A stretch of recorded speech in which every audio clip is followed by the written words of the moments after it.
I am looking for any gamers, any professional gamers. Have them reach out. Email me at moneytalkwithmelanie@gmail.com or tweet me at moneytalkmel or message me on Facebook, Melanie Teresa, or on the Money Talk with Melanie show page. I'm looking for a professional gamer. I want to have them as a guest on my show. Or, you know, if I can do a Facebook live chat with my class, I'd be interested in doing something like that. I want them to know what it's really like and how and whether or not it's actually feasible to have a career as a gamer and how you can actually make money or not, and whether or not you do actually need to know anything about taxes and checking accounts and things like that, because my students seem to think that that's not necessary. Of course, I know that it is, but I'm all about meeting kids where they are. So I would like to do that. All right. You're listening to Money Talk with Melanie. I'm your business diva, Melanie Collette. We have a brand new Ron Edwards notebook coming right at you right now.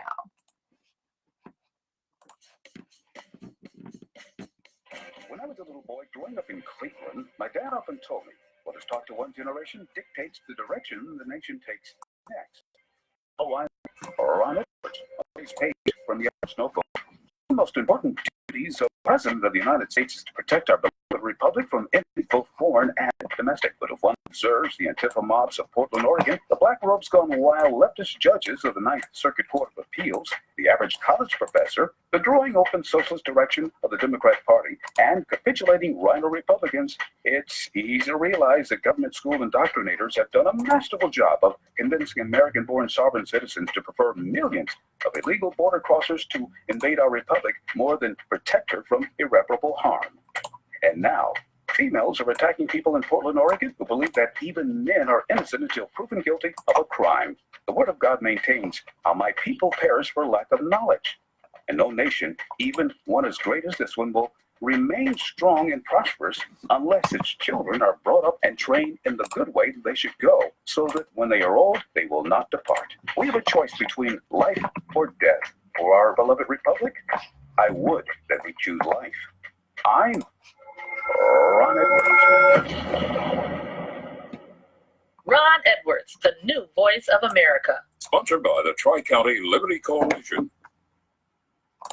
Making a living can be tough these days with so many jobs going overseas. If you love numbers and puzzles and want job security, you can become a tax specialist with an amazing 6-month tax course from Tax Mama. Operate your own tax practice locally or anywhere in the world where there are American taxpayers.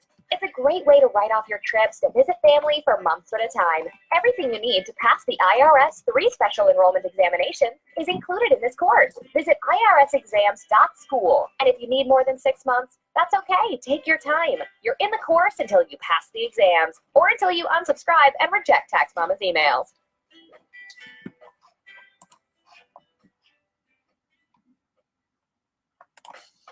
Right now, you can get the credit you deserve. Just visit MrCreditRepair.biz. Let their expert credit repair specialist remove late payments, charge-offs, collections, even old bankruptcies fast and easy. That's MrCreditRepair.biz. Why go anyplace else? Increase your credit score today. At Mr. Credit, you always get a quality service, all at our everyday discounted price. Stop getting turned down for cars, credit cards, or even new homes. Visit MrCreditRepair.biz today. That's MrCreditRepair.biz. Your credit repair is our #1 priority. And we're back. You're listening to Money Talk with Melanie. I'm your business diva, Melanie Collette. I think that's who I am. I apologize for those of you who were in the Facebook feed and it went down. I have no idea why that happens. Doug said Google or Comcast being evil. Really? Like, I don't understand. That's just bizarre. Anyway, welcome back. My guest for the first hour is Mike Fitzpatrick. As you all know, he's a returning guest every month. He is a cybersecurity expert and the founder and CEO of NCX Group Security. And he's talking to us in this episode about how to prepare your business for cybersecurity in 2019. It's a huge business, and we were talking, of course, off the air about this earlier. We were talking about it yesterday. It is huge, and it just keeps getting bigger, and so many businesses just don't pay attention to the risk, unfortunately. And without further ado, here's Mike Fitzpatrick. How are you, darling? I'm doing great. I'm doing so much better that I finally get a chance to talk to you after a couple of months hiatus. I know, it's been so long. It really has, at least on the air anyway. Well, listen, for those who have never heard you before on the show, can you give people who are new to you and new to NCX Group just a little bit of insight about your background and the background of NCX Group, what you guys do? Yeah, sure. For the last 17 years, we've been working with companies both nationally and internationally to mitigate the risks associated with cybersecurity and today's business environment. So primarily we work with healthcare providers, retailers, banking and finance, critical infrastructure, meaning power companies, water companies, gas companies, those kinds of things, as well as very strong within the educational space. Yes, indeed. And you guys are very good at what you do. And to prepare for this particular show, you sent me one of your wonderful podcasts. And why don't I have? I should have.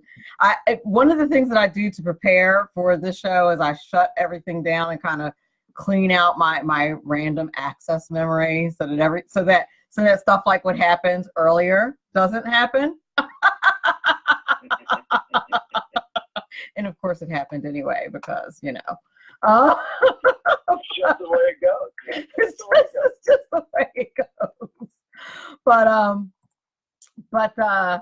I wish I meant to hold on to the podcast that you sent me that talked about the three things that get affected most that companies need to consider when they're thinking about their cybersecurity compliance, sustainability, revenue, and growth. I told you off air, I was like shaking when I finished listening to that podcast because it was so scary to me. Well, and I mean, the problem is cybersecurity is not scary enough to businesses these days. They don't spend enough time thinking about it and thinking about the risk.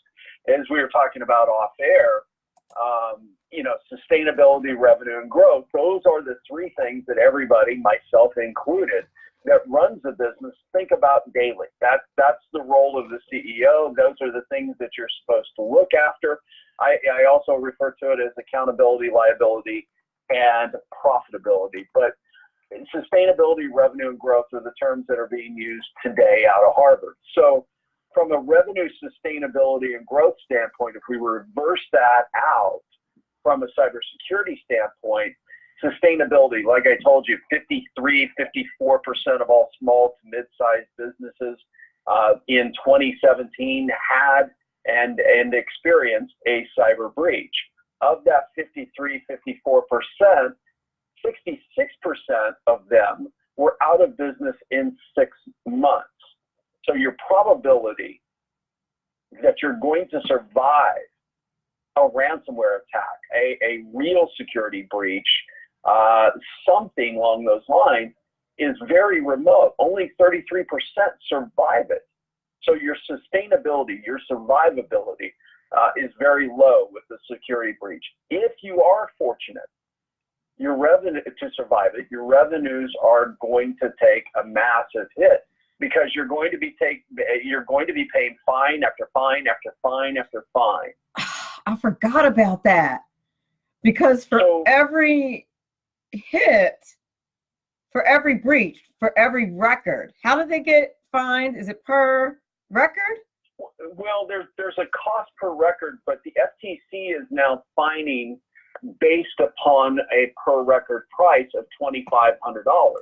So if your website is breached and data is exposed, you're going to be dealing with the FTC for probably 5 years the attorneys that you're going to have to go out and hire at about $500 to $1,000 an hour, it's going to get very expensive. Like I said, the first time fine from the FTC is $2,500 per exposed record. So that's revenue. Your revenues are going to be impacted. Your reputation will be damaged. Think of Target. I mean, Target in 2013 experienced a cybersecurity breach about this time. Their revenues were off by 48% that year. But it wasn't just that. If you go to Q2 the following year in 2014, revenues were off 64% because of that breach, and people were afraid to go back. So your revenues are going to be impacted. Growth, you can forget about growth for probably 5 years. There's no upside to this. There's no upside to a breach, and every penny that you spend on preventing something, it saves you $100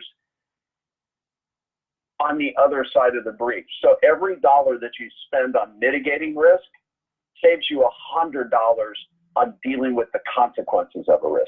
Does that make sense? It does. It does make sense. But it just seems like it's so hard to get people to understand that. It's like selling insurance. You know what I mean? Like it's so. I think it's easier to sell insurance than to get people to do the right things with this. I got a call last night at 10:30 last night that a local business had a ransomware attack and they have no idea what to do. So I'm waiting on a call today from the CEO to try to give them a hand and help them out. Community college here in my area was hit with a ransomware attack and they were down for 4 weeks. Oh. So you've taught in college. So none of the systems that make your job as a professor actually work, including financial aid. Telephone systems were down. So think about all the elements within your business that get touched with technologies that are exposed. These are the things that you have to really think about what the consequences are going to be. And, we've talked about this before.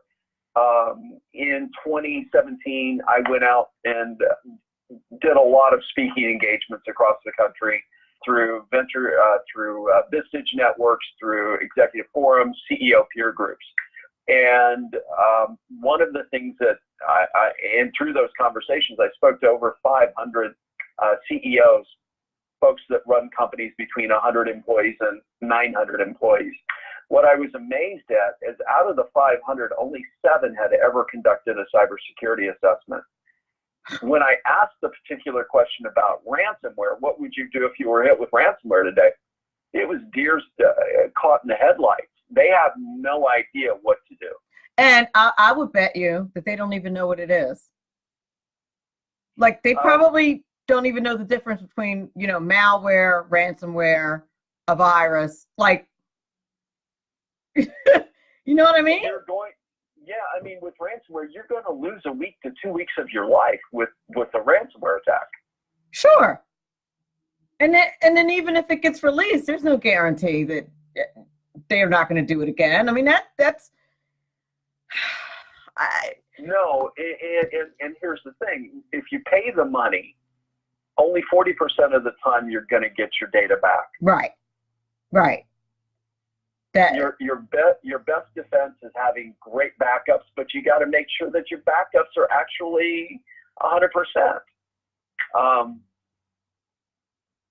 So you get to a point to where you're rolling the dice a little bit with ransomware attacks, and that's why in 2019 incident response plans are absolutely critical. Data shows us that 62% of businesses have no information risk management plan whatsoever. None. 62% have nothing. And what about places like hospitals and I mean, because the last few ransomware situations that I've heard of were like hospitals and medical records, and those are, if I recall correctly, I think we had a conversation about this where medical records are really like the high dollar stuff on the dark web. Oh, outside of a full credit profile, medical records are the absolute most desirable thing that a hacker can find. So yes, you're absolutely correct about that. Hospitals, healthcare providers are 114 times more likely to be hit with a ransomware attack these days. 114 times more likely.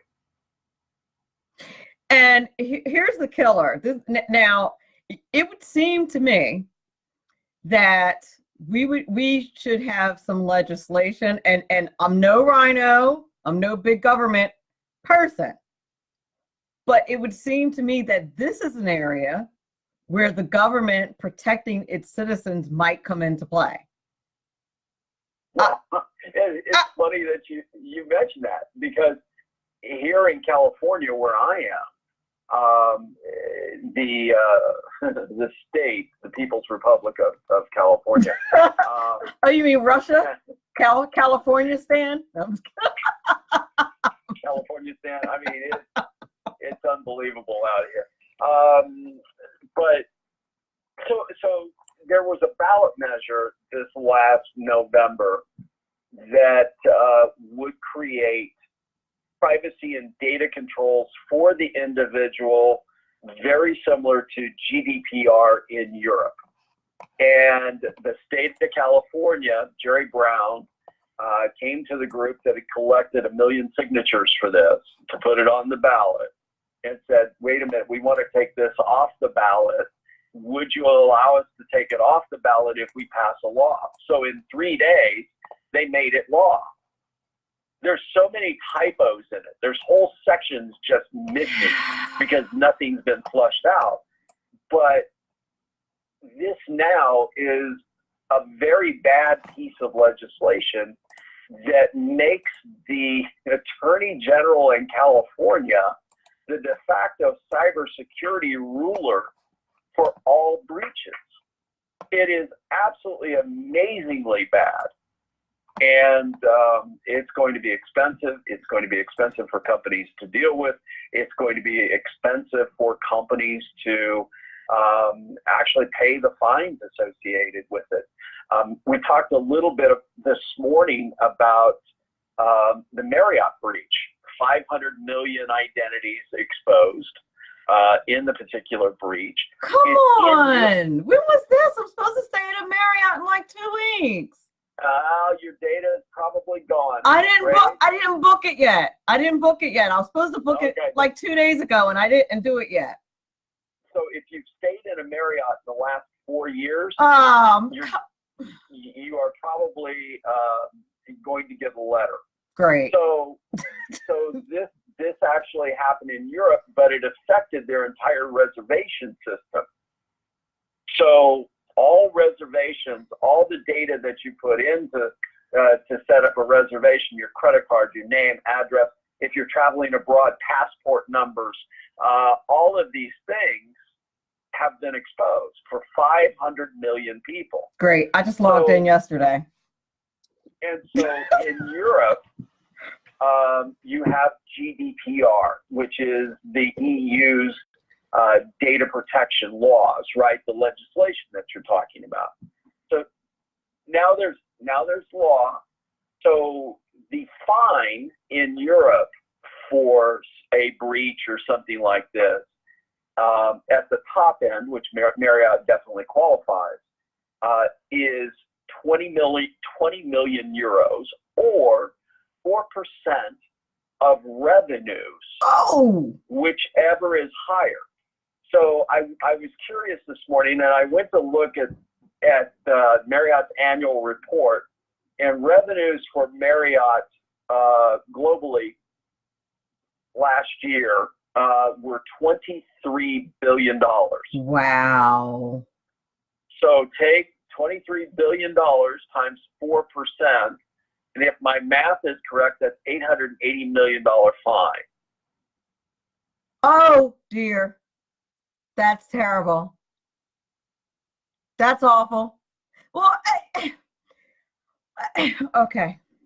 I mean, Okay. I understand that they're trying to make a point, but it would seem to, okay. I get what they're trying to say. I feel like it should be something more like I'm sure that all of these places get some type of government help. It just seems that that's a little too punitive. You know what I mean? Like that just seems like I get what they're trying to do, but like I think Marriott can even though that's really terrible, like Marriott can probably afford it. Like they're still like Marriott will still probably be okay. Or am I wrong about that? You know what I mean? No, you're absolutely fine. And Marriott will be fine. They will pass the cost on to the consumers, Yep. you who are staying. Right. So they'll raise rates. They'll make it a little tougher to get points. Yep. In giving away stuff. But yeah, Marriott will be fine. They'll just pass the cost, all of the costs, on to the consumer. Right. Like and not for nothing, like the hospitality industry, while important, is not where we really, really need it. Like fix the hospital situation. You know what I mean? Well, the thing is this: there's risk everywhere. Sure. We're more at risk today than we were, 10 years ago. We've been writing about the different trends and the different events and the things that are going on in the industry and the things that we see as important on our blog. So I think I'm doing 3 or 4 articles a month. The discouraging part is in 5 years or almost 6 years of doing that blog, I'm not seeing any improvement in any of the statistics or any of the data. No one's changing their habits. You're paying lip service to it. We're spending too much time on compliance and really not working to secure things. And here's the reality. And I tell this to companies all the time. And this is, if you focus on security and you harden your systems, you go through and you make it difficult for a bad actor to gain access to your business, whether that's through physical means, talking their way in, or electronically, the byproduct of doing that is going to be meeting 90% of all compliance requirements. Now, if you do it the reverse, use the reverse formula, and just focus on compliance and fulfilling the checkbox process of meeting whatever compliance standard it is, whether it's HIPAA, whether it's GDPR, whether it's CCPA here in California now, I don't care what it is. If you just focus on compliance, the byproduct of compliance isn't better security, it's compliance. One is not a reversible. I'm trying to remember my days in math, but it isn't a proof that goes both ways. Right. It doesn't work in reverse. Right. So everybody is spending money on meeting compliance. Well, that's great. I can't tell you how many times we've come into a business after they've met, let's say Sarbanes-Oxley, right? Right. And so we've come in and we'll go through and we'll hack their systems, and I can electronically walk my way all the way into the accounting offices, and all those 404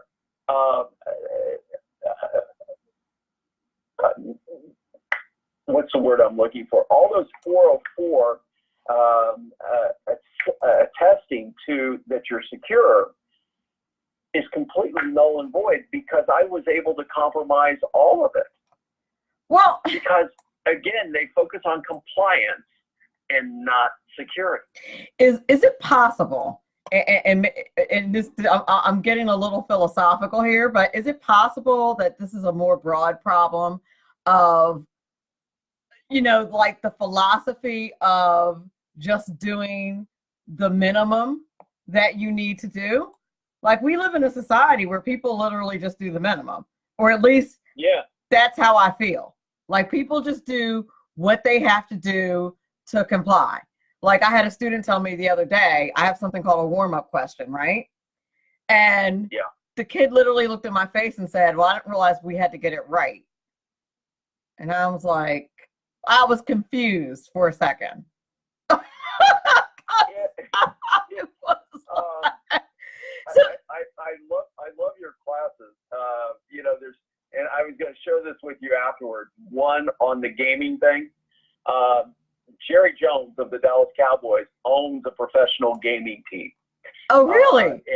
And esports is going to blow up. It is huge. Yes. I mean, you've got some very rich people that own esports teams. And it is going to be big, I think. The other side of it is I would hand out Gary Vaynerchuk's book, and Gary's a friend and a client, but I would hand out his book, Crush It. And if you haven't read it, read it. It is a great book for the kids that you're talking about. I'm cool with that. I'm not dismissing their wanting to be gamers, but they want to drop out of school when they're 16. And I'm like, yeah no. No. And the other thing, and I'm just going to throw this in because it's a proud dad thing. You know, my son is an Eagle Scout, was an Eagle Scout at 14. He's in his freshman year at college. He's carrying, 17 hours his first semester, and works a job 24 to 30 hours a week as well as at PetSmart because he wants his own money and wants to make his own way. So, well, right. And so I don't, because he was raised right. But we have these people out here who are like, okay, all I have to do is meet compliance. And so that's what I'm asking you, like, is this part of a bigger mentality? Like, it is part of a bigger issue from, again, from a philosophical standpoint. I mean, as with companies just going through and meeting compliance and getting the pain over with, like, going to the dentist and getting the cleaning done. They're going through, they're meeting compliance, they're signing off on it. They're really not aware of what they're signing off on. Most boards really don't understand the risk associated with cybersecurity. They don't want to dig deeper, because if you dig deeper, you're going to see the big ugly truth, and that is that none of their stuff is secure. Oh my Lord. None of their systems are secure. They would rather live in the matrix than understand the truth. You're making my head hurt. We're gonna go to a break. We're gonna go to a break. You're listening to Money Talk with Melanie. I'm your business diva, Melanie Collette. My guest this first hour is the one and only Mr. Michael Fitzpatrick. He is a cybersecurity expert, the founder and CEO of NCX Group Security. He is talking to us about how to prepare our business for cybersecurity in 2019. I have so many more questions for you, sir. But we are going to take a break really quick. We'll be back in a few moments. Making a living can be tough these days with so many jobs going overseas. If you love numbers and puzzles and want job security, you can become a tax specialist with an amazing 6-month tax course from Tax Mama. Operate your own tax practice locally or anywhere in the world where there are American taxpayers. It's a great way to write off your trips to visit family for months at a time. Everything you need to pass the IRS 3 special enrollment examinations is included in this course. Visit irsexams.school. And if you need more than 6 months, that's okay. Take your time. You're in the course until you pass the exams or until you unsubscribe and reject Tax Mama's emails.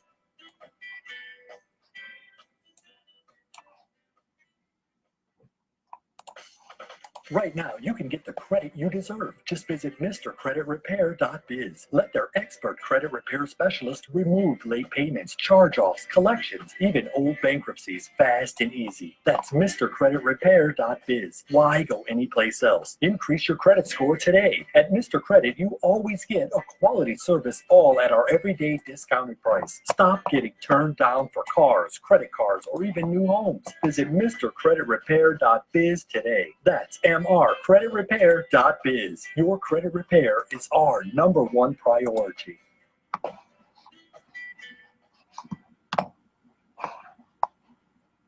Okay, we're back. You're listening to Money Talk with Melanie. I'm your business diva, Melanie Collette. I want to quickly mention one of our newest sponsors, Biz Social Personal Touch, and you can check them out. I'm going to post the link in the Facey chat. I'm actually going to post the link to Money Talk with Melanie.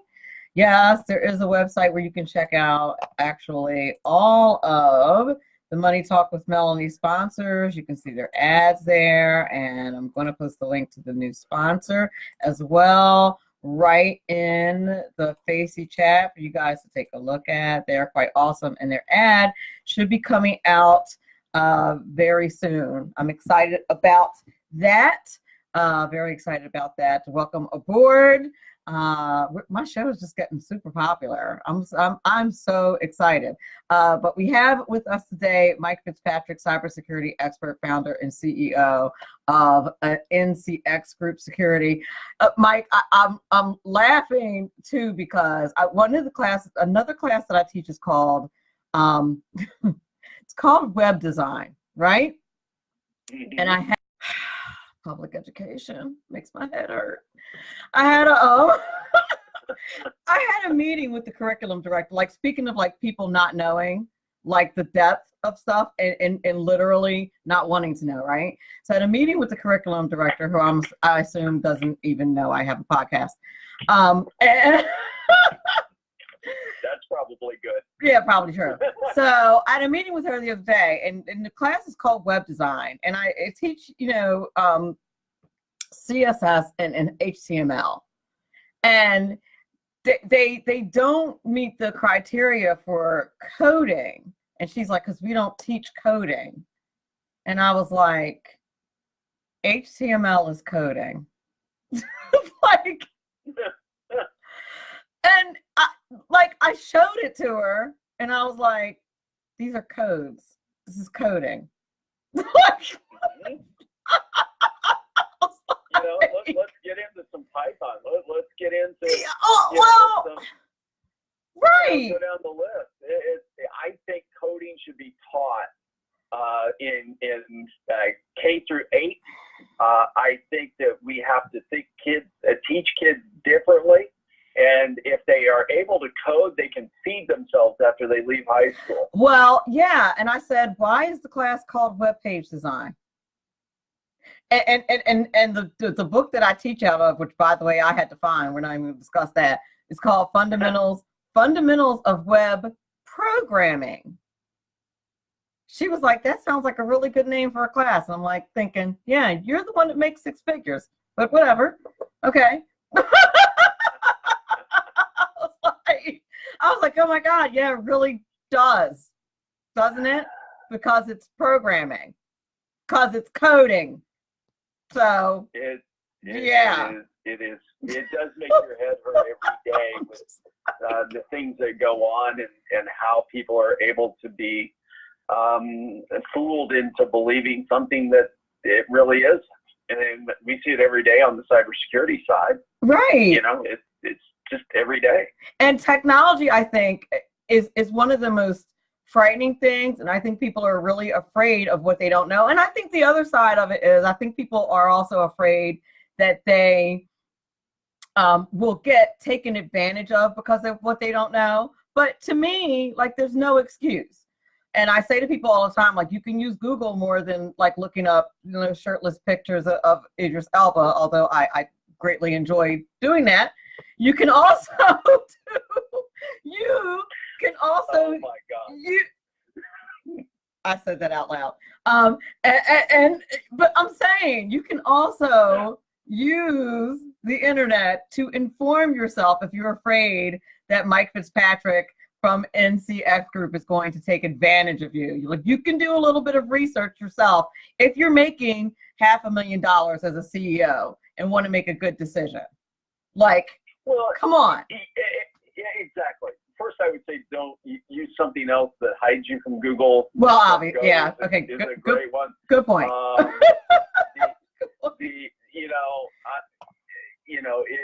I have issues with the whole Alexa. Hey, Google don't Home, let her hear you say that. you know, You're gonna make her mad. sets that are out there. Don't even get me started on the new whole Facebook portal thing and Facebook being able to look inside my house now. Oh yeah. Nothing to do with that. So you're saying I should not order that? Don't order that from Amazon. No, stay away from the Amazon. Okay, I'm gonna take that out of my basket then. I'm kidding. I did. But the amount of surveillance that is now can be manipulated and used by a government entity or a hacker entity, an attacker of some type, that we actually have on the networks in our homes now is staggering to me. The East German government would absolutely just be beside themselves of how we have accepted surveillance in our homes and we pay for it.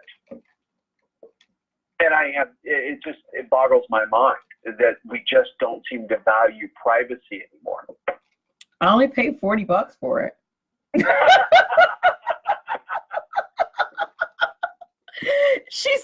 She does all kinds of wonders. She can tell me what's on my schedule without me having to go through the inconvenience of picking up my phone and clicking a whole icon. I mean, that's a lot of work.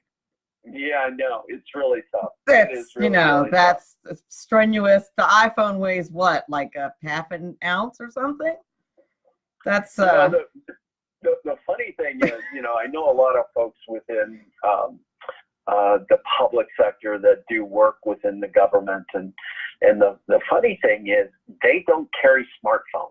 I know. Have you noticed that? I think I told you that before. I know.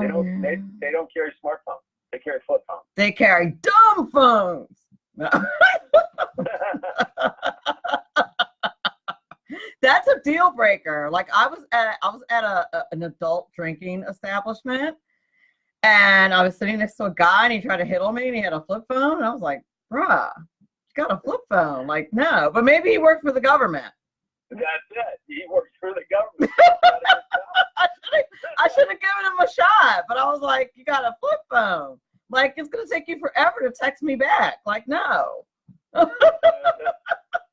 they don't text. Yeah, that's not gonna work. I got a couple of buddies in the FBI, that are special agents in the FBI cybercrime unit, and they're flip phone guys. Wow. I don't know. I don't really mind being surveilled. Why should I? All right, give me like a reason why I should mind being surveilled. Seriously. So, well, I honestly don't care. There's so little going on in my apartment and in my bedroom, more poignantly, where my echo is. I really don't care. So here's the thing, right? Yes.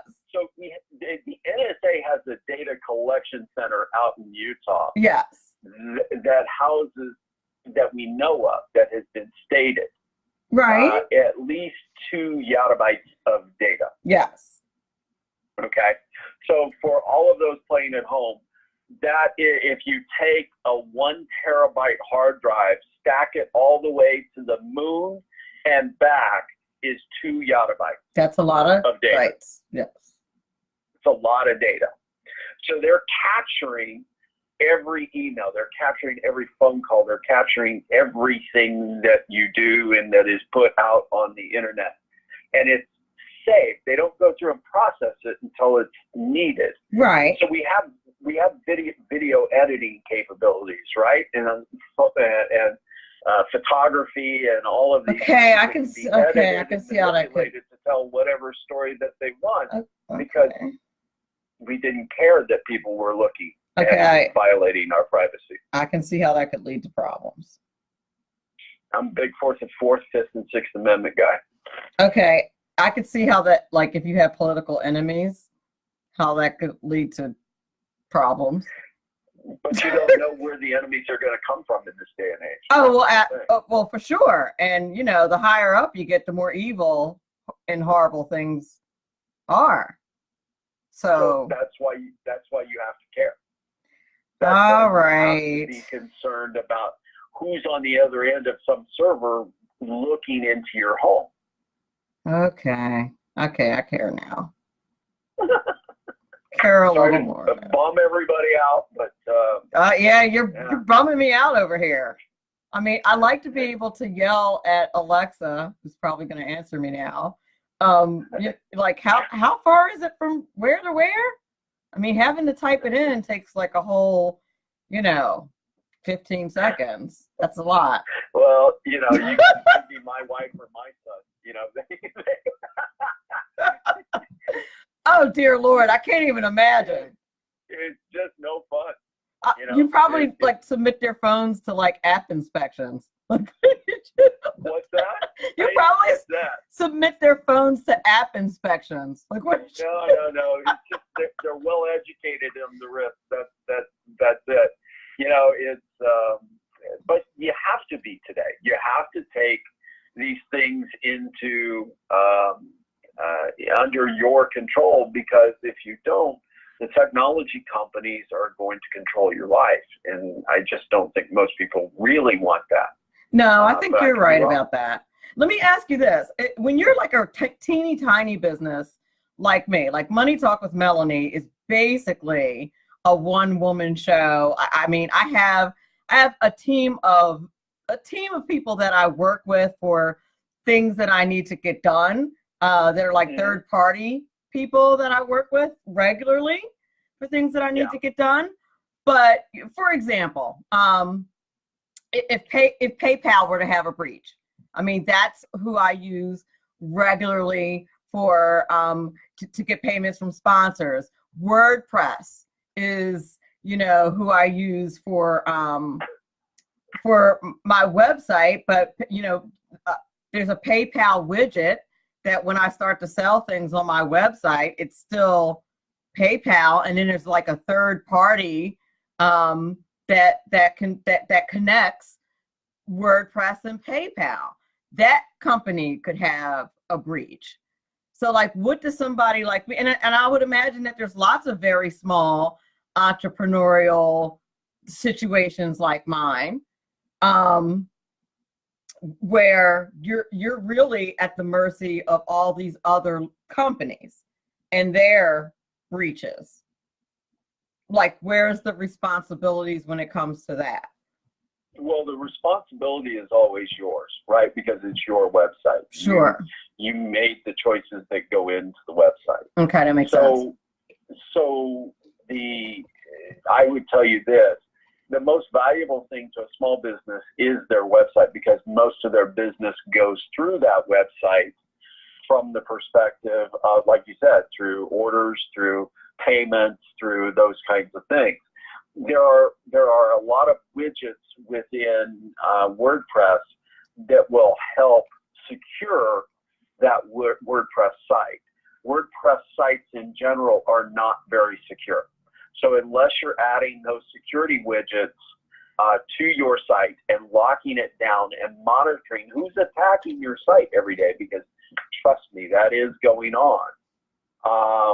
You have to put up some defenses. You have to build a wall, big, beautiful wall, a moat,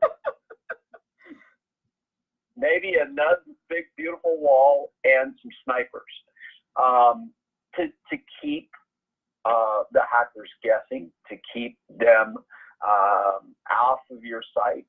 One of the biggest things today is actually would be a man-in-the-middle type of attack on your site, where they're sitting there in between what you do with PayPal and capturing credit card transactions, capturing payments, and going through that way. So you have to keep them out of your site. Okay. I'm glad I asked that question. So when I start selling merchandise, I'm going to make sure I reach out to you and have my business straight. But I mean, the other side of it is too, so if you're using independent contractors and that type of thing to help with your business, you need to establish what your security culture is going to be. Sure. Right? You need to decide how you're going to operate. How is Melanie's operation going to function from a password standpoint? When you grant them access to email or to a phone system or to that in representing you, how is that going to take place? What is your password policy? These are all things that big businesses think about, but small businesses have the same issues. Sure. You have to think about how you're going to grant electronic access to your systems, whether that's a CRM, whether that is, some type of graphic software, if you're working with some type of graphics person, whether that's access to your website, to a web developer to come in and make changes to your website. How you grant access is important. That makes a lot of sense. How can people get in touch with you if they want you to speak or they want to avail themselves of NCX Group's services? So the best way to get a hold of me and the company is through ncxgroup.com, and that's ncxgroup.com, Nancy Charlie X-Ray. And there's an 800 number there. You can contact us that way. You can send us an email. The podcast that Melanie was referring to is Bite Size Security on anchor.fm, but it's also on iTunes, Google Play, and other places as well. So I promise to be more vigilant with that in 2019. No, it's really good. It's really great stuff. It's really great stuff. You guys should definitely check out his podcast. They're fantastic. Thank you so much for being on the show, sir. Enjoyable. As always, lots of great information. I appreciate it so much. Talk to you soon. All right. Absolutely. Thank you so much. That was Mr. Michael Fitzpatrick, cybersecurity expert and founder and CEO of NCX Group Security. And our next guest coming up is the one and only Amanda Head. She's also known as the Hollywood Conservative. I'm looking forward to having her on the show. We're going to talk about how we are losing young Americans to socialism. And we're going to take a break in between. We'll be back in a few minutes. You're listening to Money Talk with Melanie. I'm your business diva, Melanie Collette. We'll be back after this commercial break. Conservative media. You're listening to the SHR Media Network. This is Michael Wright. And I'm Shannon Wright. Join us for The Right Way, Shannon and Mike, Monday through Thursday from 7 to 9 a.m. right here on SHR Media. Why are they joining us? For fun things like sports, politics, Oh, maybe some news and entertainment? and all kinds of other things. Money and recipes and events? All kinds of stuff. Yeah, so join us Monday through Thursday, 7 to 9 a.m. here on shrmedia.com.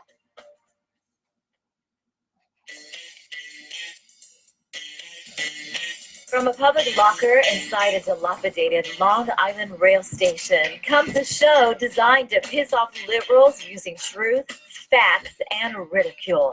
The Lid Radio Show, featuring the conservative voice from the People's Republic of New York, the Lid himself, Jeff Dunitz.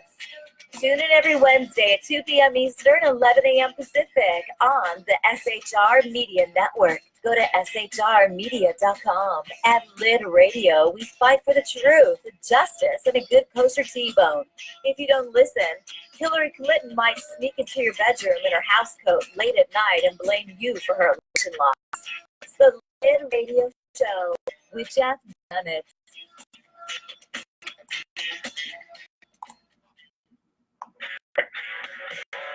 Hey girls, Carry Girl Gear is here. More and more women every day are concealed carrying, participating in competitive shooting, and getting firearms training. It's not a boys' club anymore, and we don't have to shop in their stores anymore either. Finally, a cool and unique clothing line just for women. Dope tees and hats for the patriotic concealed carry and 2A girl. So what are you waiting for? Go check out carrygirlgear.com today. It's your business diva here, Melanie Collette. I am inviting you to a front row seat as I discuss some of the most intriguing details of wealth and finance with today's movers and shakers in the world of business.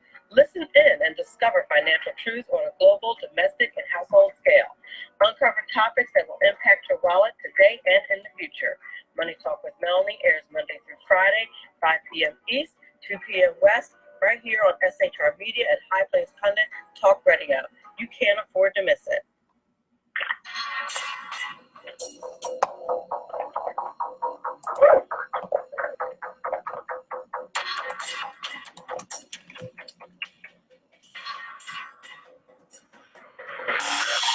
New show on the SHR Media Network, Sackheads Against Tyranny. On shrmedia.com. Go there quick like a bunny, 11 p.m. Eastern, 8 p.m. Pacific every Wednesday. Live and direct on the SHR Media Network. shrmedia.com. Be there.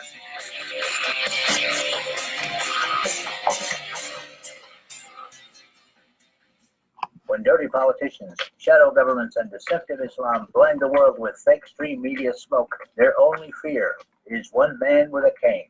I'm Dave Miller. Join me through shrmedia.com, highplainstalkradio.com, and the Western Free Radio Network at Spreaker, YouTube, and iTunes for a different perspective weekly on the unpleasant blind guy. And catch me on Jeff Mitchell's EDL Radio on blogtalkradio.com. There's no surrender ever, because truth is not always pleasant. Broadcasting behind enemy lines in occupied California, a mere 2 miles from the state capital of the Leading Kaplan's Berserk Bobcat Saloon Radio show can be heard every Tuesday and Thursday night at 8 p.m. Pacific and 11 p.m. Eastern, only on the SHR Media Network. Go to shrmedia.com to listen. You can also watch on the SHR Media Facebook page and the SHR Media YouTube channel. No goldfish were abused in the making of this ad. Conservative media done right. You're listening to the SHR Media Network.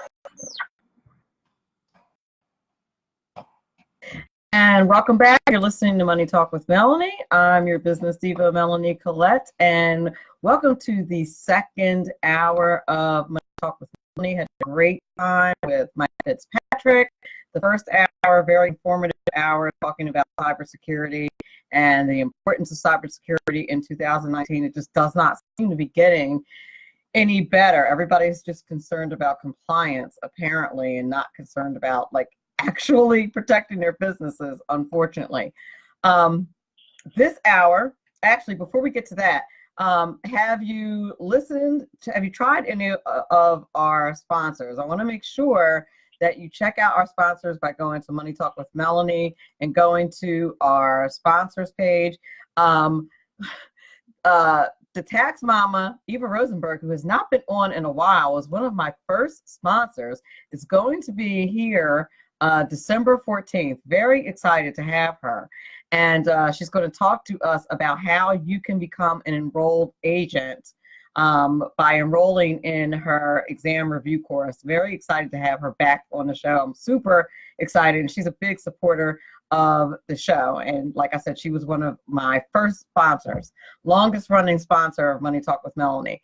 And then there is Mr. Credit Repair.biz, another big sponsor of Money Talk with Melanie. And then there's our newest sponsor, Biz Social Personal Touch. And what they do is, it's really cool. And you can go to their website, excuse me, and the links, you can hit the links from Money Talk with Melanie. You go to their website and you can personally design cards, and they send like a hard card. You know how, like a physical card. You can use this for your business, like as far as leads and stuff like that. Or just like one personal card, like a birthday card, a Mother's Day card, something like that. It is so cool. Put your own personalized pictures in there. I've used it, and that's how I decide I really like it. And they decided that they wanted to become a sponsor, like out of the blue. So it's a really cool service. So check it out at moneytalkwithmelanie.com and click on check out our sponsors. I love it. Too many in one place. Too many what in one place? Mr. Willie Lawson. Welcome, Big Willie. But yeah, I really like that service, and I'm going to be using that to reach out to like my trillion billion leads that I have for my financial services business. I'm super excited about that new sponsor. So reach out to them. Go, like I said, go to Money Talk with Melanie and click on check out our sponsors. So I'm excited about that. It's good stuff. So anyway, without further ado, I'd like to introduce my next guest, Amanda Head, the Hollywood conservative. If you guys saw the promo, her profile picture is so cool. I'm like, I want to get my headshot done again and get some like artsy stuff. I mean, girlfriend, your profile pic is hot. Like, I love it.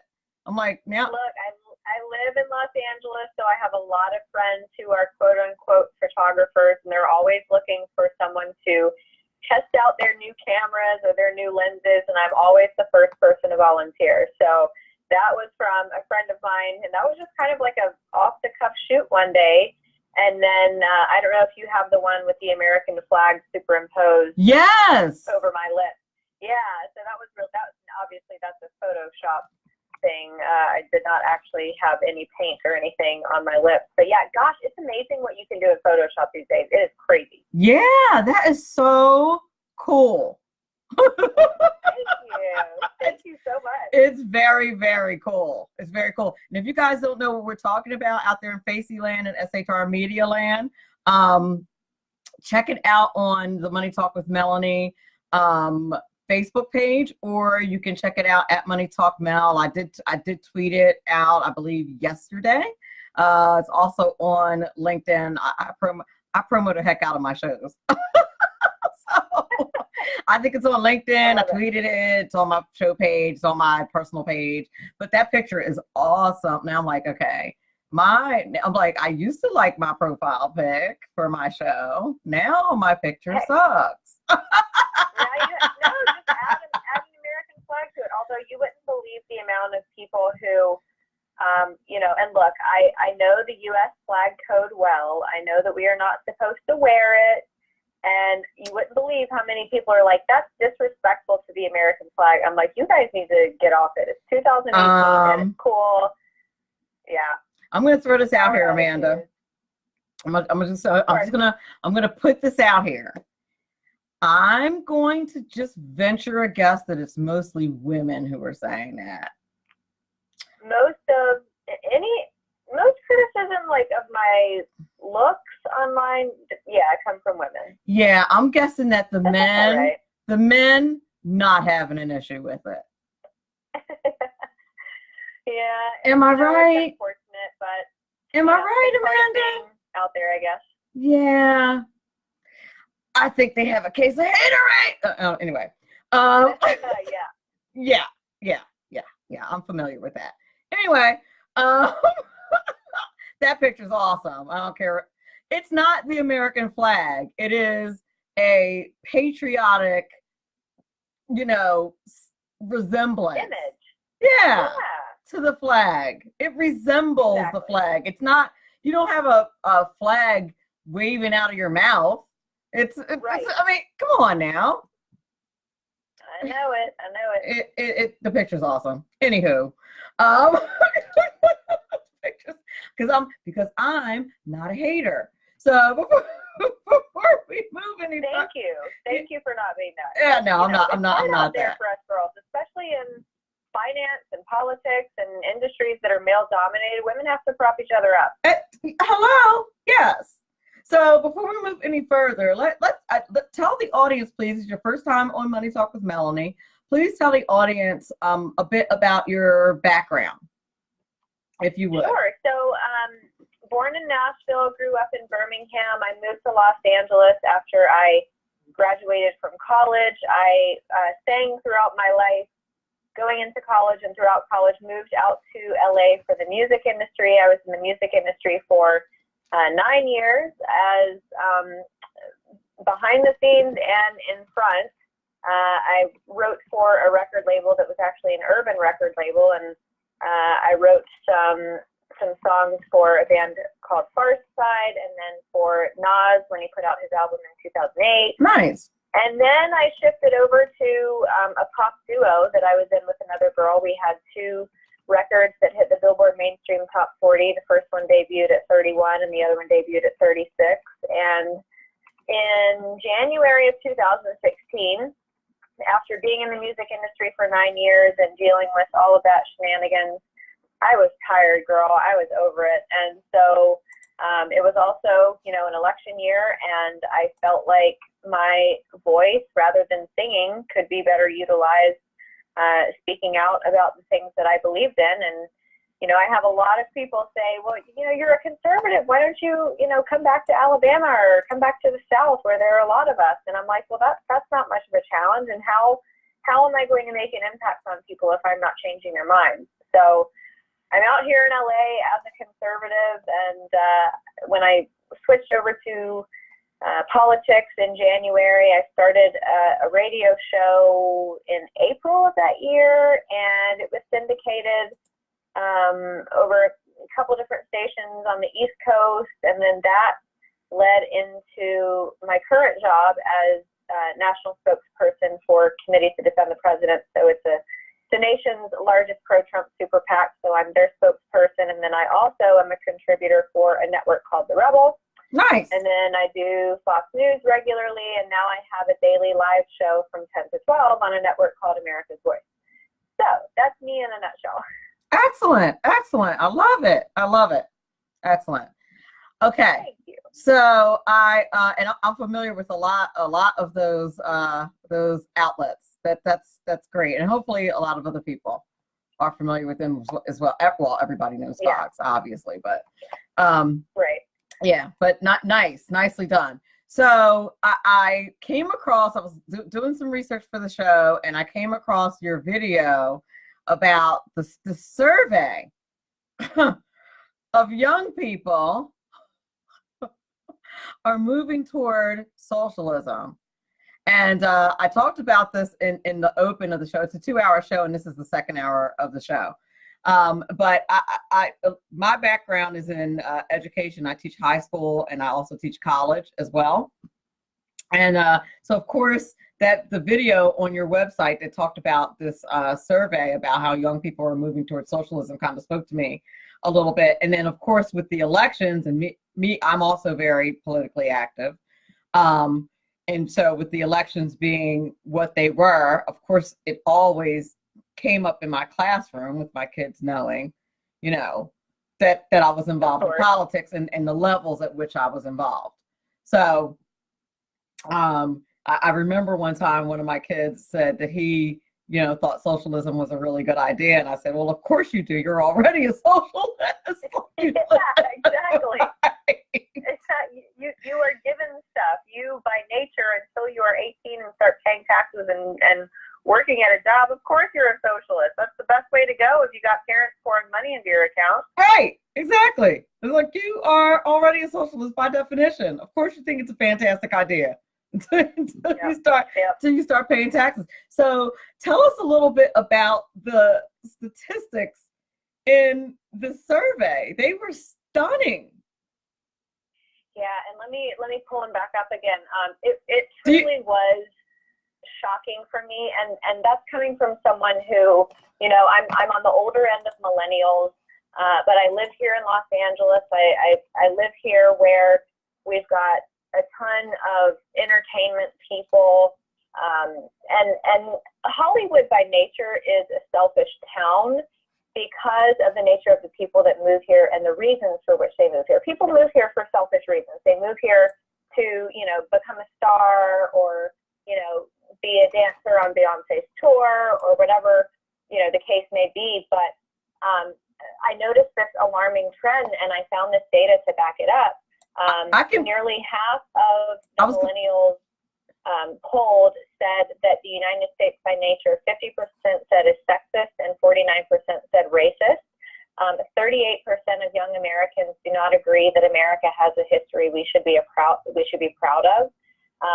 85% of young Americans do not know the specific rights enumerated in the First Amendment, and 19% of millennials believe that the American flag is a sign of intolerance and hatred. And none of these statistics were primarily pertaining to American nationalism and pride. And I don't have the statistics in front of me regarding millennials and their opinion of socialism, but there's so much about our history that millennials don't understand, and it's not being taught in schools, and it goes back even before our founding fathers. With the Puritans who left Scrooby, England, and went to Holland, and then came and established Colony Pierre, William Bradford, and those men and women. The first American establishment for the first year was set up within a socialist environment, and it didn't thrive, and it almost caved, and King Edward at the time said, you guys might need to come back. And so then they switched over to a capitalist mentality, and the colony started thriving. And then, you fast forward to, late 1750s, when our founding fathers were starting to gather together, the Band of Patriots and all of that. And those are the values that our country was founded on. And you can separate that from any of the religious side, the Judeo-Christian values that we were founded on. But America is so great because of her founding and because of the importance of freedom. And that's not just freedom as it pertains to speech and gun rights and things like that. It's the freedom to pursue what you are good at and what you love and what you thrive in, so that you can make your own money and make your own way. And when you look back at history and these countries that have tried to enact socialism and the ugly stepsisters of Marxism and communism, those countries have failed. And you hear a lot of millennials saying, oh, well, that's because they weren't implemented properly. No, that's because they absolutely were implemented perfectly. That's the way that socialism works. You have a few at the very top in power, and they become rich and rich and rich and richer and richer and richer, and then the rest of the country fails. And we're obviously seeing that in Venezuela right now, where they can't make enough money to purchase toilet paper, and that is socialism. And it's astounding to me. But again, it goes back, and you as an educator, I'm sure you know this revisionist history that downplays those exceptional values, those exceptional economic capitalistic values that made America who she is. Not only do they downplay it, but they absolutely indoctrinate the students. Absolutely. 100%. They ingrain it into the lesson plans, like they weave it into everything. They invite groups into the school, and the problem that I have with it is that they present it as if there is no other side. And because I am on the other side is why, I see it and I recognize it. And there's other teachers that are on the other side, but they're literally afraid. Like, teachers tell me all the time that they're afraid. And I'm like, and maybe I'm just stupid, but I'm like, why are you afraid? Like, you have rights. Now, political. And it seems to me that that millennials, when you're at that age in life, I remember when I was in college, I was raised Christian, I was raised conservative, and I went through a phase in college where I kind of rebelled against all of the things that I was raised on, and I was like, I started to question why I believed what I believed, both religiously and politically. So I started reading books on apologetics and on politics and things like that, and I actually ended up arriving in the same place that I began. But I was so valuable, I was so grateful that I went through that, because it solidified what I feel and it gave me arguments for the future. But what's strange is that millennials don't seem to have that thirst for an alternative. They don't have that thirst for knowledge. No. And even that thirst to rebel, because, this whole socialist mentality, this leftist snowflake thing, that's not rebelling. You're going with the grain. Like, that's what's trendy right now. If you want to rebel and you want to be cool and you want to be the fringe element and you want to set yourself apart, you need to start thinking for yourself and start thinking outside of the things that you've been taught. Because look at Saul Alinsky's Rules for Radicals. The three bastions of liberalism are culture, education, And what's the third one? I can't even think of it right now. But in our education system, that is absolutely being enacted and being driven through these kids' heads. And I want to say to them, you're not a rebel. You are parroting exactly what your educators have told you to parrot. That's not cool, and you're not stepping outside the norm and rebelling against the man. You're actually just repeating. You're regurgitating the things that you're being told in the classroom. Well, I was sitting in I teach, like I said, I teach secondary school, high school, and I also teach in college. And I was sitting in a professional development session about a month ago, and we were being told about how excessive red writing on a paper can be perceived as racist, and that this is particularly so among African American students. I was incensed by this. Oh yeah, and I remember reading an article a couple years ago about how using proper grammar and punctuation and spelling is considered racist. Oh yeah, I had an argument with an education professor about this, and I said that is racism. I actually lost a job because of this, because of course I ran into that professor and like killed the interview, killed the demo, and it happened to be a principal. The principal happened to be the principal of that school, and she was like, "No way in heck am I hiring this chick." It's kind of funny. I believe it, but I'm glad you're not there. Oh yeah, I'm glad I'm not there too. But yeah, so I said, actually, that is actually racist, and it's the most insidious kind. I said, because what you're doing is you're saying that based on the color of someone's skin, they cannot learn proper English. And by not teaching them proper English, they will actually never be able to succeed, because they won't be able to be in the boardrooms internationally or nationally. They'll never be CEOs at IBM or anywhere else speaking their urban language, because you allowed them to never learn proper English. I said that is the most insidious type of racism under the auspices of helping them. Right, and that's kind of, that is the theme of liberalism. Yep. Is, the bigotry of low expectations, and you take it even further, even outside of the realm of racism. But sexism. Here in California this summer, they passed a bill saying that every corporation had to have a female member on their board. And then I also remember and this came out earlier in the year, at Oxford, they have lowered the test score requirements for women. And that is so incredibly insulting to me. It is. To suggest that a woman can't make it and can't get that test score on her own, that she needs you to lower the expectations. It's unbelievable. And that's the whole thing with affirmative action. Yep. I have never understood how you have certain factions of minority populations in the United States who don't see that as racist. Amanda, that someone thinks that you should have that spot because of the color of the skin, and not your merits or your talents or your skills or your experience. Affirmative action is a dark cloud that follows my career. I happen to teach STEM. I teach computer programming, computer applications. I also do teach financial literacy and accounting and things like that. I can guarantee you that I am probably a teacher that gets asked the most about where I was educated. And I can also guarantee you, other teachers, of course, have master's degrees. I have 3 years into a doctoral program as well. I have 2 years left to finish my doctorate. Most teachers don't. A lot of teachers don't even have master's degrees. Mm-hmm. Okay, but I get asked all the time about my background. A lot of teachers don't. Which is insane. Right. A lot of teachers don't teach STEM. Now, where I live, there are not a lot of Black folks. So what do you think they assume when they see me? So we all know. Exactly. And that's why they're asking where I went to school. And it's infuriating. Affirmative action has done me no favors. And I'm probably more qualified than a lot of my counterparts. And it ticks me off. Yeah.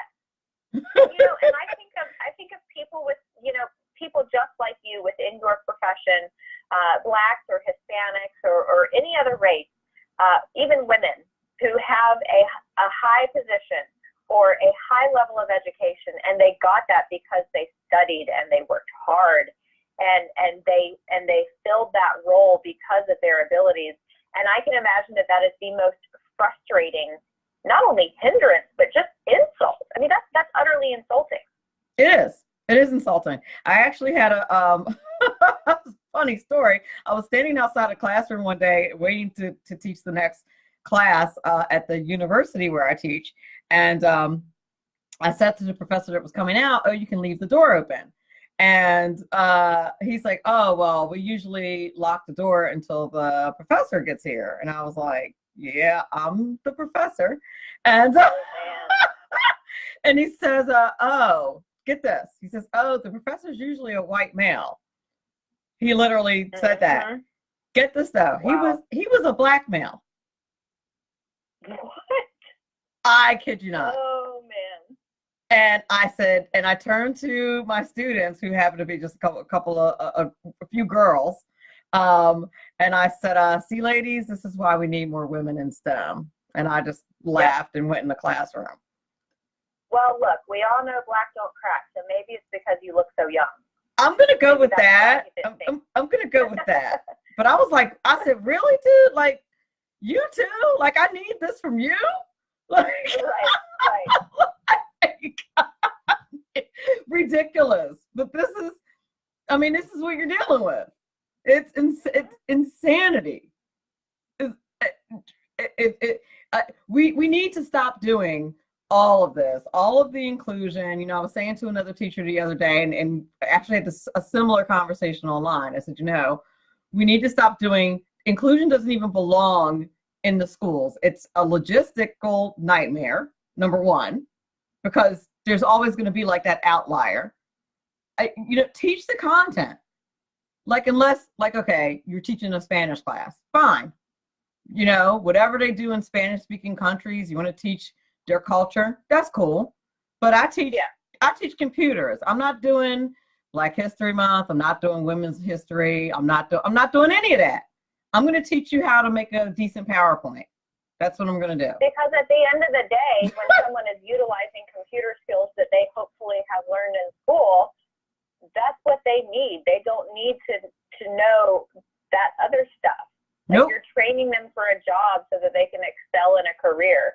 That stuff is not pertinent to getting a job and performing well in it. No. So, it is ridiculous. But the socialism is being. Here's another socialism example. They do it with the grades too.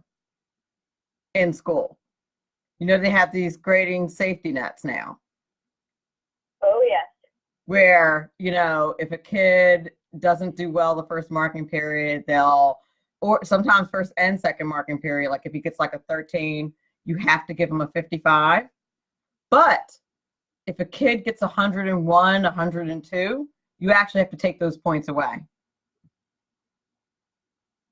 Well, I think I remember, and you might have gotten this too. I feel like it was an email chain that kind of circulated around the country, and it tells the story about a father whose liberal daughter went to university, and she was all disgruntled about the fact that she had worked really, really hard for her grade, and she got 100, or she got like a 90 something, but it was graded on a curve, and so the teacher decided to lift the grades of those students who did not perform well on the test, and the father asked her how she felt about those kids getting higher grades than they deserved, and her having to study for her grade.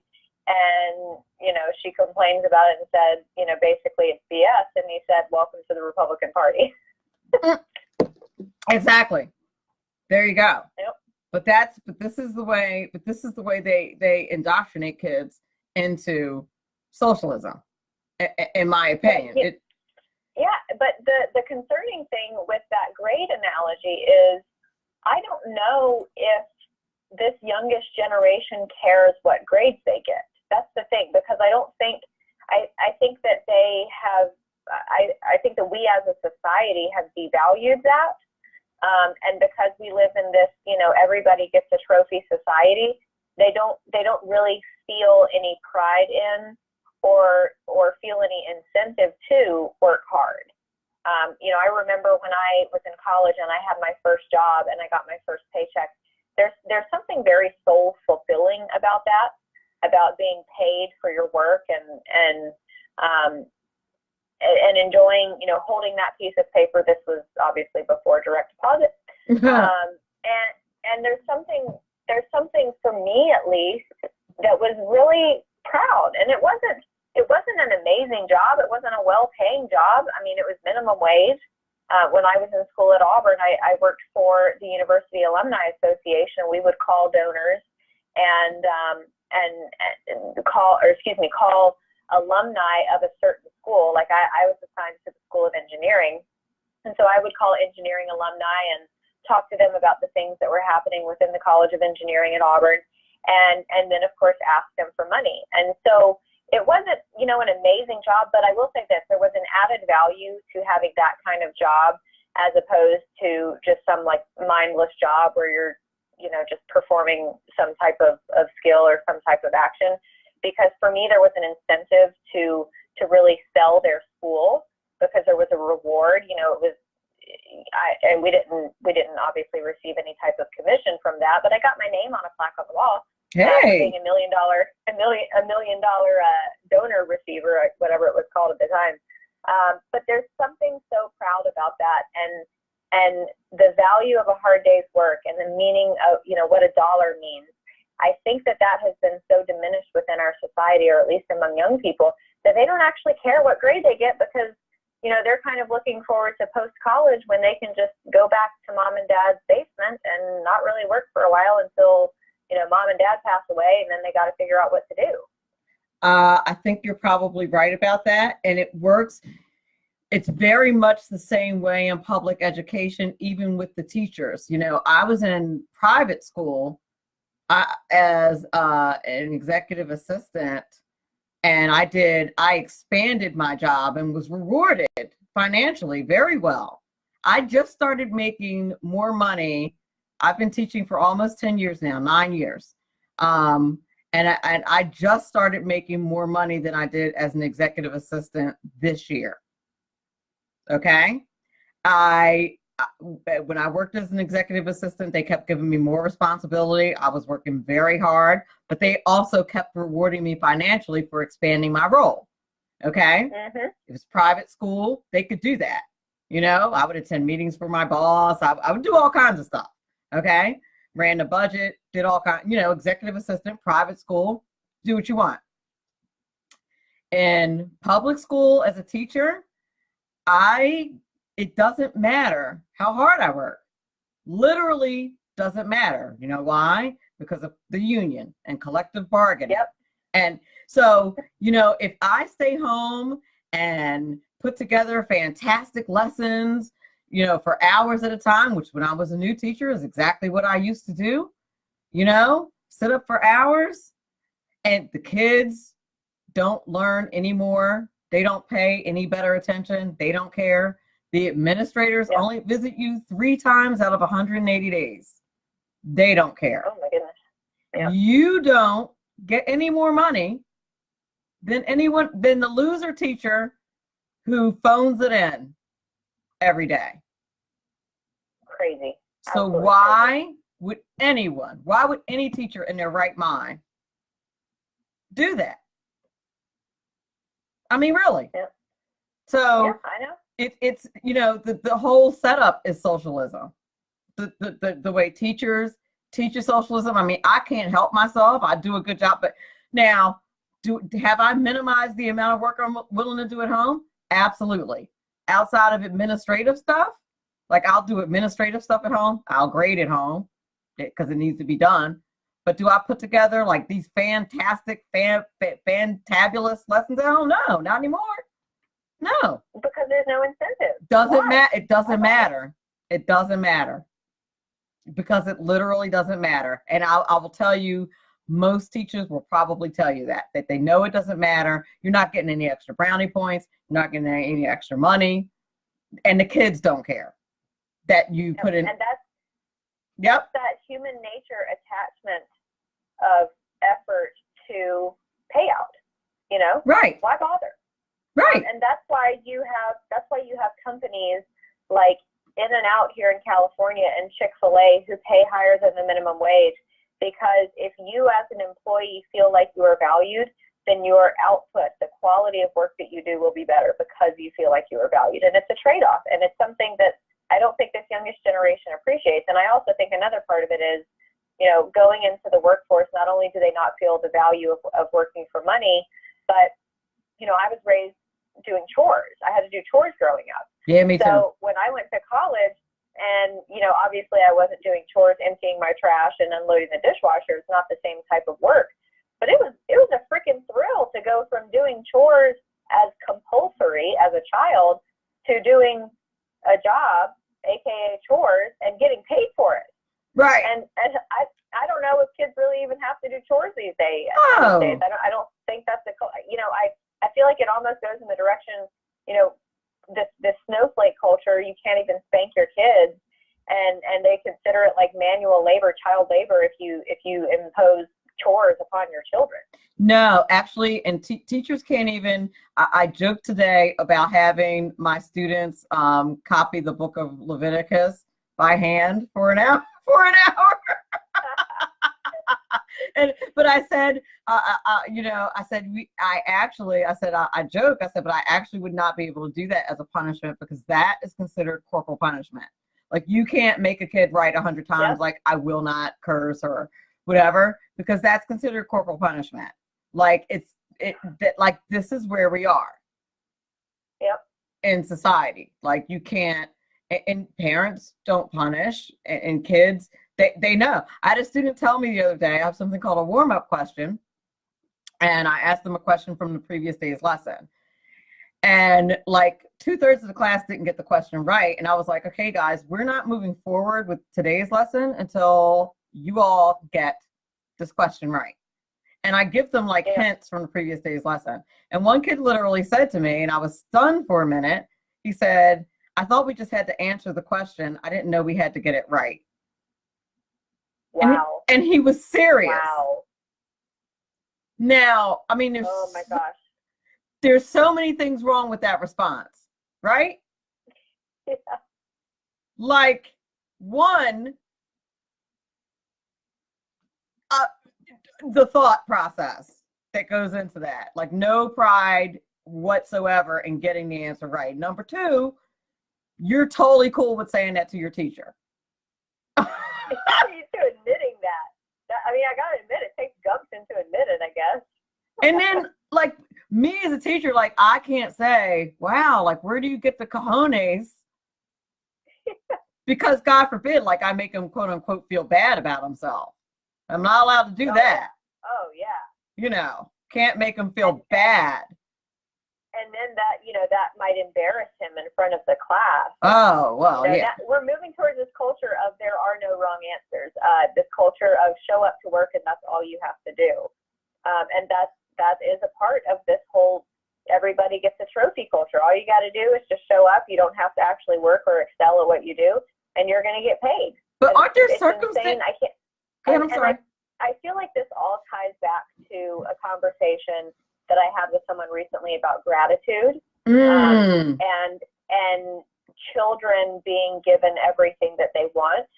I think that a truly vital part of raising children is telling them no.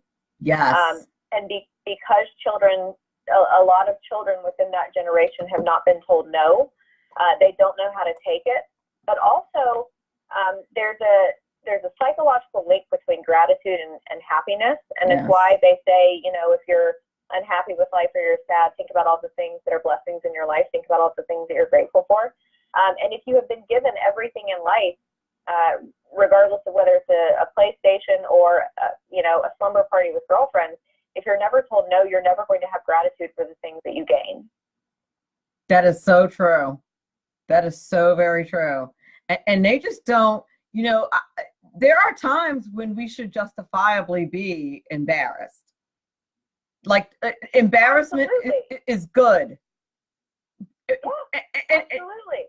And you know, as a result of the way we are treating these young people, they also have no sense of self-awareness at all.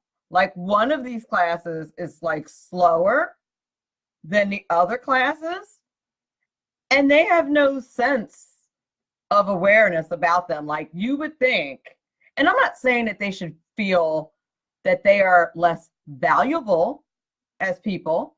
That's not what I'm suggesting. What I'm suggesting is that you should be like, okay, I need to work harder because I know that I am not quite as bright. So bingo, and that's the reason why embarrassment is not necessarily a bad thing, right? Because it encourages you to work harder. Yeah, like okay, if you don't think that you need to get, like, why would you think that you don't need to get this question right? And that's okay. Like that's not okay. Like you still need to get the question right. Like I had this kid today insisting that he wasn't very smart, and I was like, it's not okay to think. And that he simply can't do math. And I said, well, that's not acceptable. I said, it might take you longer. I can ride with you on that. But that you can't do it at all, and that's what we're doing? No. Yeah. That's no. Well, because it's easier to say I can't than it is to acknowledge the fact that you can and then work to make sure that you can. Right. And then they'll say, I need help. And the help that they need is they want you to tell them what to do rather than reading instructions. Right. So like right. what you were saying about no thirst for knowledge, there it is. And circling back to the beginning of our conversation, that's the difference between socialism and capitalism. Socialism is giving people fish. Capitalism is teaching people how to fish. Exactly. And I get that all the time. I don't know what to do. And I'm like, why don't you know what to do? I'm like, read the directions. I'm like, it says, and I literally go, it says right here to do this. So you go here and do this. So what's the problem? Yeah. Like, I don't understand what the problem is. I'm lost as to where you're having trouble. And the trouble is you did not want to read this. That's where the disconnect is. Like you just didn't want to read it. You wanted me to come over and help you. But then like you have an attitude the whole time, like you're super, like you're the valedictorian. Like, well, why should they have to try for it if they haven't had to try for anything their whole life? There it is. And that's why I am an irritant to them. Oh yeah. Yeah. Because I came into November and they're looking at me like this lady's crazy. And I'm looking at them like, you all are crazy. Like, what's wrong with you? Like, you all are nuts. You need to, like, this is school. Like, I don't understand what's going on here. I don't understand what's going on. This is school. Like, what did you think you came? I don't know what you think we came here to do. Yeah, I mean, that's where you have to question what the purpose of school is. You know, why go? Well, I think to indoctrinate them into thinking that all will be well. I don't know. No one anywhere seems to genuinely care. I don't think, and I guess there is a bigger agenda afoot, because I don't see from a bigger, broader perspective that anyone anywhere seems to care about what happens to these kids. Well, I think there are a token few of us, I hope. Well, yes, I think we do, but the people who are supposed to be guarding the hen house that is public education, the people who want to indoctrinate these kids with socialism, the people who want to tell these young people that God doesn't exist, the people who want to tell these kids that government is God, they don't care about these people, because if they did, they wouldn't be telling them stuff like that. Well, and that's another thing too. You know, they hate the government. They think that this president is awful. And yet, you know, especially regarding the Second Amendment, they think that Trump is the devil, but yet they want the government to be the only ones with guns. Right. Right. And again, they presented, the last school I was at, they were having, I want to say the ACLU, come in and do this whole government program with the kids. And when I started clicking on the links, it was all anti-Second Amendment stuff. And they were presenting it as if it were fact. And I was like, yeah, well, I'm not indoctrination. Exactly. And I was like, I'm not participating in any of this. I'm not.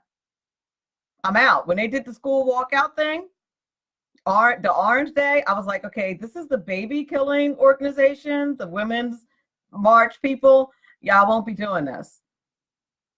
Told my So friends. what do you do as an educator when you're in your shoes? I told them as soon as I got the email, I emailed my principal back that the event was in a week, and I said I'd be happy to supervise the kids who were staying inside. Perfect. And I'm sure he read between the lines. Don't start none, won't be none. And you know, and I feel like in some school districts and some of these ultra liberal school districts, that would probably be a fireable offense because you hear about that happening all over the country. Maybe. Well, they said some kids would be staying inside. And like I said, as soon as the email went out, I clicked on the link to the organization that was running it, and I saw who was running it, and I was like, oh, hell no. Nope, not me. I was like, oh, no. And like I said, the event was it was taking place a week from that day. And I said, I'd like to volunteer to supervise the kids who were not participating. Because there was a room for kids who didn't want to participate, and they said, you know, well, some at teachers. least they provided that. They did provide that. I was like, I'm not doing that. Now, if they wanted to take it a step further, I would have told them. I would have presented a religious objection. Period. And I don't know what they were going to do about that, but that's what I would have done. Yeah. Yeah. Did you see the video of the kid who had on a Make America Great Again hat in class, and the teacher called him an a-hole, told him he had to take the hat off, and he said, well, what if this is my religion? That's a great point to make. You know, kids can wear turbans and hijabs in class, but you can't wear the hat that you want. Well, as I'm sure that you're aware, political class is not protected. I looked into it because I had an issue with the principal one time who literally, I guess, went into some kind of like shock when he was checking my social media and found out I was a card-carrying Republican, and came marching up to.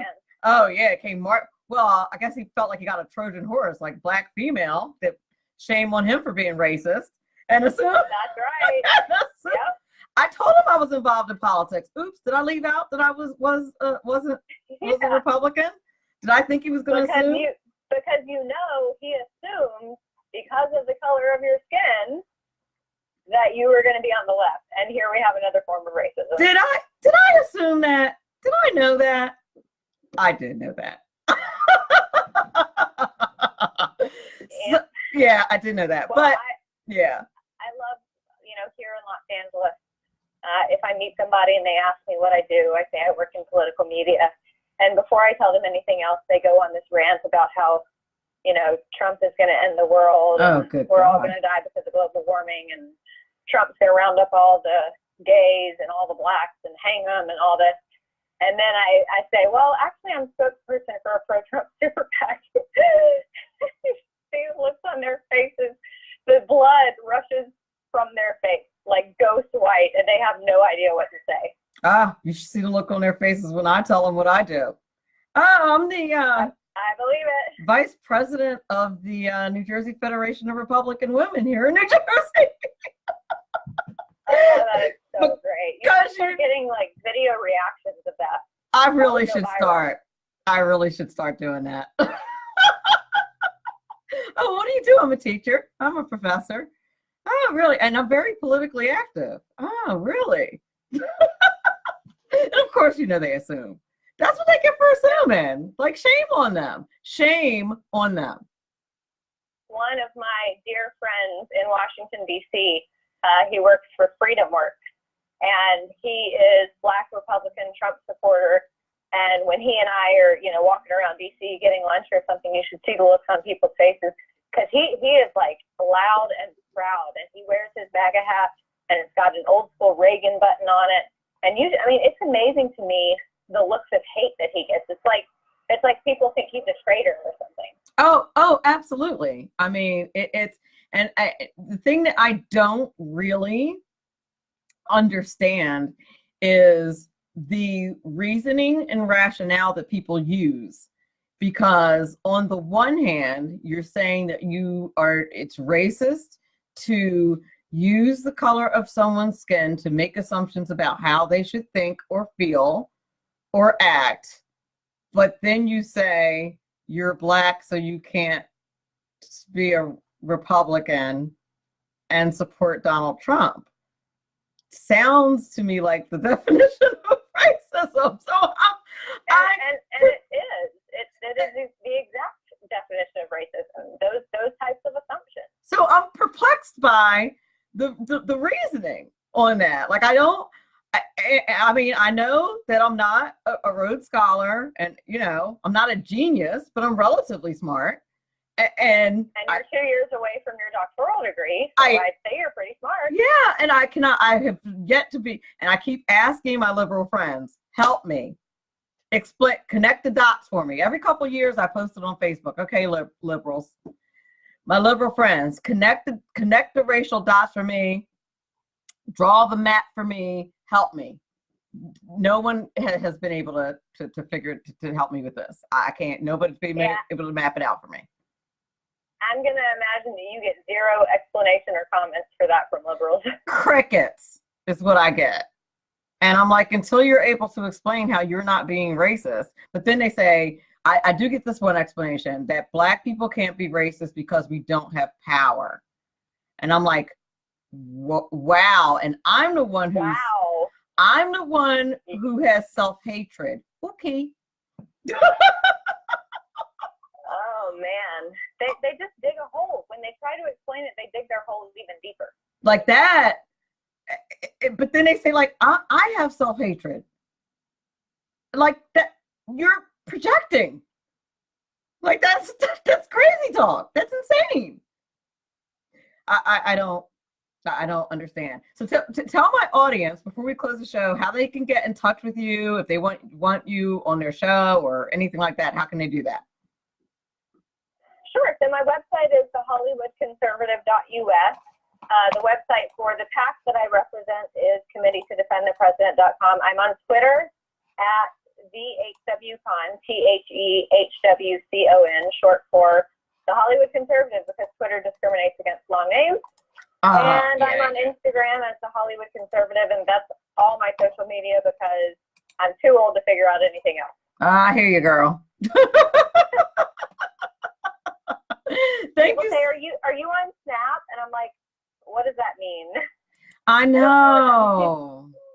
And I have a big problem with the fact that it goes away. Like I can't deal, like my brain can't wrap myself around it.